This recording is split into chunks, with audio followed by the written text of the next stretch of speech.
lista e Tiranës, që është Sali Berisha i pari, Edi Paloka nuk mund të konsiderohet politikan e ri. Jo, është një politikan i vetë, Ivana Bokshi nuk është politikan e re. Apo është? Berit Këllici mund të konsiderohet politikan i një gjeneratë të re. Po? Flamur Noka? Jo. Po? Jo?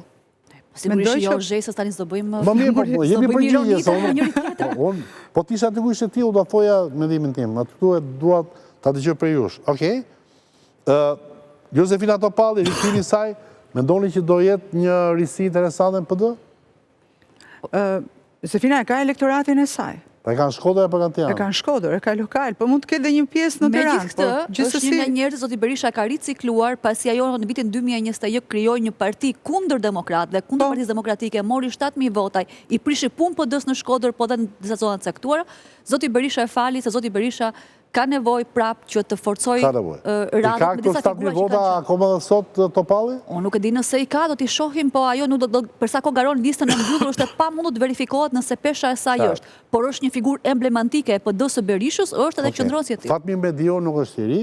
Jo, po është një aleat i përjetshëm. Tevis Balliu është i ri? Po. E ka merituar sipas meja për shkak të një rezistencë shumë të lartë që ka bërë në kauzat e PD-s të vijnë ashtë të saj. Dhe pastaj janë Erisa Gjizho që është e revizjes Partisë të Lirisë, aleate, Mesira Doda dhe Tedi Blushi. Janë të tre aleat. Vetëm në Tiranë kemi 2 të Partisë të Lirisë dhe 1 të PD-us dhe po ashtu edhe për 4 kemi aleat.